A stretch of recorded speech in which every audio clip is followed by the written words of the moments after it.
2024-25 অর্থ বছরের শেষ কটা দিন ছিল দেশের আমদানি রপ্তানি বাণিজ্যের জন্য চরম ঘটনাবহুল।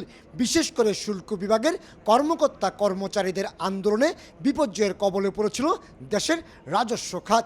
কিন্তু সব জটিলতা পেছনে ফেলে 2025-26 অর্থ বছরের প্রথম 3 মাসে শুধুমাত্র চট্টগ্রাম কাস্টম হাউজে রাজস্ব আদায় হয়েছে 19,902 কোটি টাকা।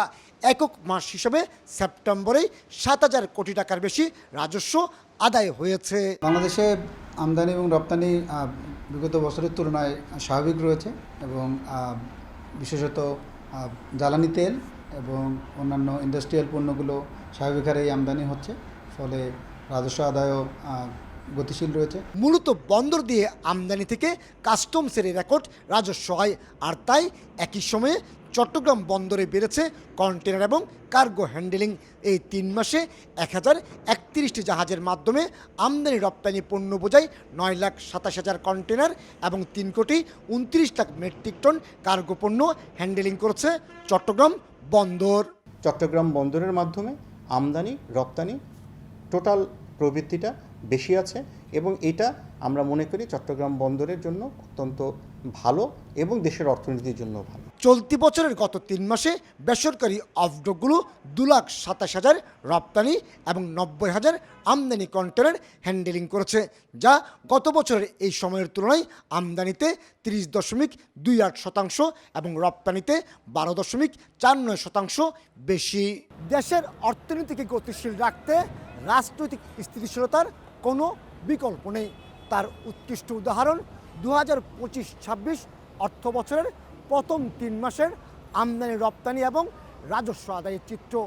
রাজনৈতিক স্থিতিশীলতার কারণে রেকর্ড করেছে চট্টগ্রাম বন্দর, চট্টগ্রাম কাস্টম হাউস এবং বেসরকারি 21টি অফডক। বন্দরের বিকল্প হিসাবে বর্তমানে বেসরকারি 21টি অফডক আমদানি করা 65 ধরনের পণ্য ডেলিভারি করছে। একই সঙ্গে রপ্তানি পণ্যের জাহাজীকরণ প্রক্রিয়াও সম্পন্ন হয় অফডকে।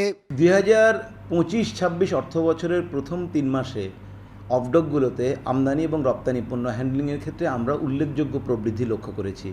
রপ্তানির ক্ষেত্রে আমরা প্রায় 12.5% এবং আমদানি পণ্য হ্যান্ডলিংয়ের ক্ষেত্রে আমরা প্রায় 30.5% প্রবৃদ্ধি লক্ষ্য করেছি। এর পেছনে একটা কারণ হতে পারে রপ্তানির ক্ষেত্রে আমেরিকাগামী যে পোশাক কনসাইনমেন্টগুলো ছিল সেগুলো হয়তো আগেভাগে রপ্তানিকারকরা শুল্ক আরোপের কারণে পাঠিয়ে দেওয়ার চেষ্টা করেছেন, এটা একটা রপ্তানি প্রবৃদ্ধির কারণ। এবং আমদানির ক্ষেত্রে যেহেতু অফডকগুলোতে 38 ধরনের আমদানি পণ্যের জায়গায় এখন 65 ধরনের আমদানি পণ্য দেওয়া হয়েছে, এটা হচ্ছে আমদানি পণ্য হ্যান্ডলিংয়ের ক্ষেত্রে প্রবৃদ্ধির অন্যতম কারণ।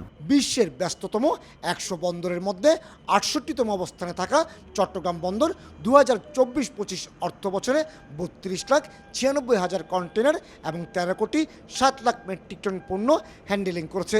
আর চট্টগ্রাম কাস্টম হাউস রাজস্ব আদায় করেছিল 75,432 কোটি টাকা। কমল দে, সময় সংবাদ, চট্টগ্রাম।